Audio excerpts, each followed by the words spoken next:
I'll find you! Yeah! Don't disappoint me. Wake up, Henry. It's past sunrise.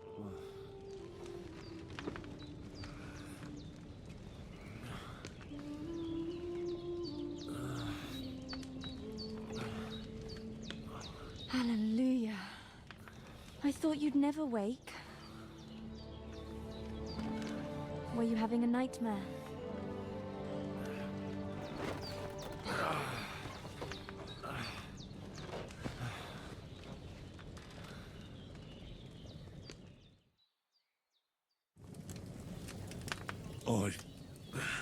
Bad dreams. You must be Pavlena, right? That's right. I came in the evening while you were asleep. Ma told me what happened to you. Then I helped Ma take care of your friend that night? Oh, Hans. He's alive. How is he? Have no fear.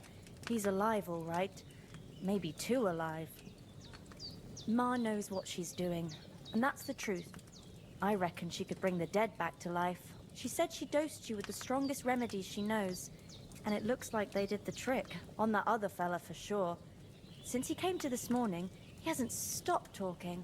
Yeah, that sounds like him, all right. And what about you? How do you feel? Definitely better than yesterday. Thanks. That's good.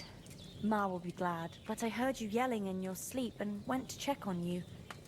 Bad dreams? I dreamt of Istvan Toth, a villainous, murderous whoreson who stole my sword.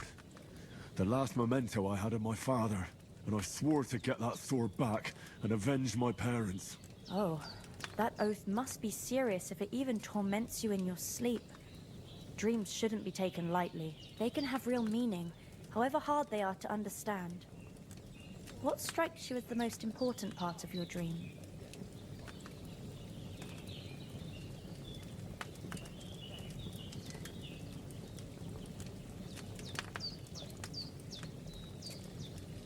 Pa, without a doubt. I hope his soul and Ma's find peace. Dreaming of a dead parent is confusing. It could mean you cling too much to the past, and you ought to find a new path. But I think it's a good thing he's more important to you than that murderer. Thanks, Pavlena. I never thought of looking at it like that. It's a lot to think about. You're welcome. But remember, it's only my reading. The only one who can really understand you is you yourself. I expect you're right. So in the end, all the hard work will be on me. But this is all too much heavy thinking at once. Right now, what I need more is a little sunshine and fresh air. Aye, that's the best remedy for many ailments. And a full stomach will help too. Breakfast is on the table, and I've got something else for you too. Come along, and we must save Ma from the clutches of his lordship.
Look who's finally up!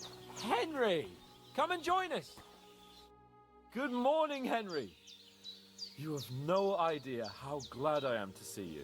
Come join our banquet in the midst of these exquisite woods. I'm glad to see you too. I see you're in a surprisingly good mood for someone who was at death's door yesterday. It's all the more cause for merrymaking.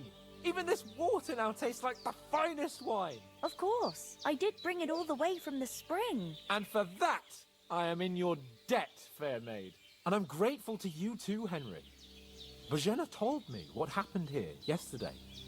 That's the third time you've saved my life. I suppose I'll have to give you some estate or something. The third time? What in God's name happened the first 2 times? Now, Henry, don't make her beg. Tell this good maiden of your heroic deeds.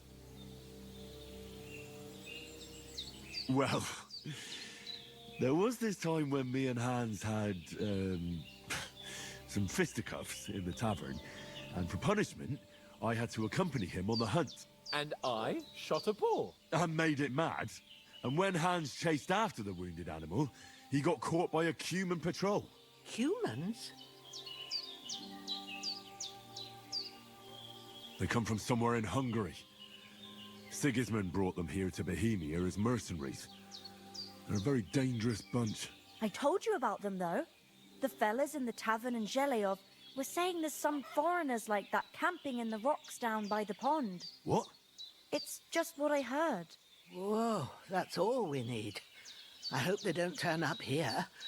What could us two do alone against them? What could they want from us?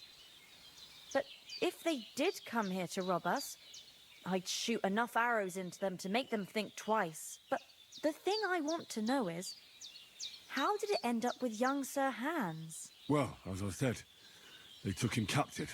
Well, there must have been 10 of them. I hadn't a chance. You must have been seeing double. As I recall, there were 2. That just proves how well you can count. Besides, they were armed to the teeth and had bows and armor. It might as well have been 10. Whatever. Anyway, with a bit of luck, I managed to free Sir Hans. Why the modesty? You got them.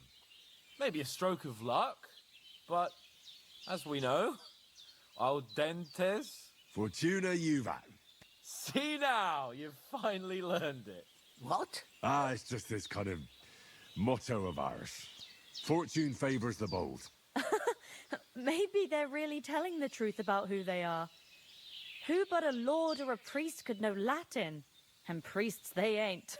I can tell. And as I recall, you already got a pony from Uncle Hanush as a reward for saving me. Your pebbles. So I'll save myself a few groschen. But you never gave me anything for Talmberg. For Talmberg? What was that about then? The foe took the castle by subterfuge, and we planned a counterattack. Under the cloak of darkness, we scaled the mighty walls of Talmberg Castle to get inside and open the portcullis to our brothers in arms who were poised and ready to attack. And we almost succeeded. Only, along the way, Sir Hans here took an arrow to his noble seat. Seat? He got shot in the backside. My upper thigh, actually. Backside it was. But that's no joke either. It's not easy to run with an arrow stuck in your arse. If I hadn't carried him... I admit it, you saved my arse. Well, now, you two have been through a thing or two. As far as I can tell, it really was his backside and not his thigh. I examined Hans and saw the scar for myself. But I reckon you paid off part of your debt the other day, sir.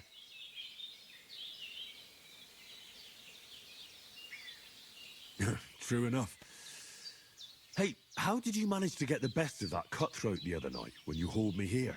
To be honest, by a stroke of luck. We were fighting outside, but that fucker got a hold of his falchion and let me have it in the guts. I thought I was done for, but I groped around and found a pail and whacked him with it with the last of my strength. And luckily, I hit him a nice crack right on the noggin. Can't remember a thing after that. My word. Fortune really does favour you. You chose your motto well. Once we get back to Ratai, I'll have it inscribed on my shield. Do tell. What else did the two of you encounter? Quite a lot of things, but I'm afraid we don't have much time for storytelling right now. We came here on an important mission, and we cannot afford to dally any longer. We have to get to Trotsky as soon as we can. How far is it from here? Not far. Once you climb the hill above Zheleov, you'll see the castle. All right. I think we should get on our way as soon as possible. I'll prepare a bit of food for you, for your journey. Oh, Bozhena, I don't know how to thank you for all this. Ah, but I do. Once we've settled our business with von Bergov,